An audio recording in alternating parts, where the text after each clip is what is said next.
Facebook এমন একটা জায়গা, সেখানে ভালোবাসার কোনো কমতি হয় না। সেখানে ভালোবাসা দিলে কমে না। প্লিজ সবাই সবাইকে ভালোবাসা দিবেন, এমনকি সবার পাশে থাকবেন।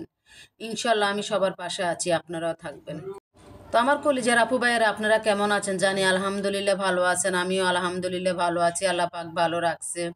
প্রথমে তো মাছগুলো ডলা কেন দেখাইলাম জানেন? আমার একটি বোনে বলেছে আমি মাছগুলা ডলি নেই। মাছগুলা কই মাছ হোক আর টাকি মাছ হোক, আপনি যেভাবে ডলার না কেন এটা একটু কালসা ভাব থাকবেই। আমি, যেটা সত্যি কথা, আমার কলেজের আপু ভাইরা, আমি সবার হাতের মাছ দেওয়া খাই না। আমি নিজে যতক্ষণ মাছ না দেবো ততক্ষণ আমি মাছটা খাই না। কারণ আমার থেকে সবার মাছ দেওয়া পছন্দ হয় না। আমি আমার মতো করে মাছ যখন দেবো তখন আমি মাছটা খেতে অনেক শান্তি লাগে, না হলে আমি মাছ খাই না।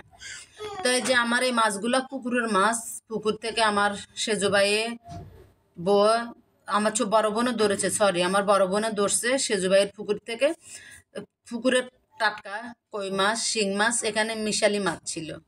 তো এগুলাকে সবগুলাকে আমি কখনো এরকম মাকাই তরকারি খেতাম না। অনেকে যারা আমার ভিডিও প্রথম থেকে যারা দেখছে তারা অবশ্যই জানে আমি মাখানো তরকারি খুব কমই খেতাম।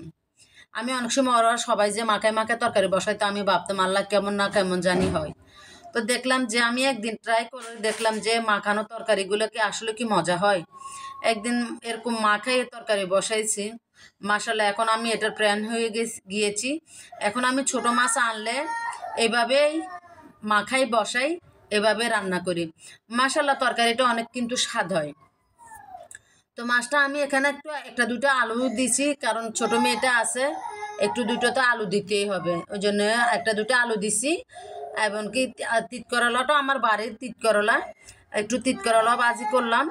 তো আমার ভিডিওটা শেষের দিকে প্লিজ কারা কোত্থেকে আমার ভিডিওটা দেখছেন, আমার ভালোবাসার কলিজার আপু ভাইয়েরা, আমাকে একটু জানাবেন কে কোত্থেকে আমার ভিডিওগুলো দেখতেছেন।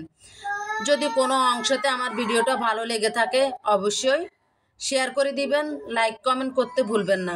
তো আমার মাছটা, তো এই যে মাছটা কষায়ে, মাছটা সুন্দর করে প্রথমে তো কষা লাইলাম, কষায়ে একটু জল দিয়ে দিলাম। জল না দিলে তো এখানে হবে না।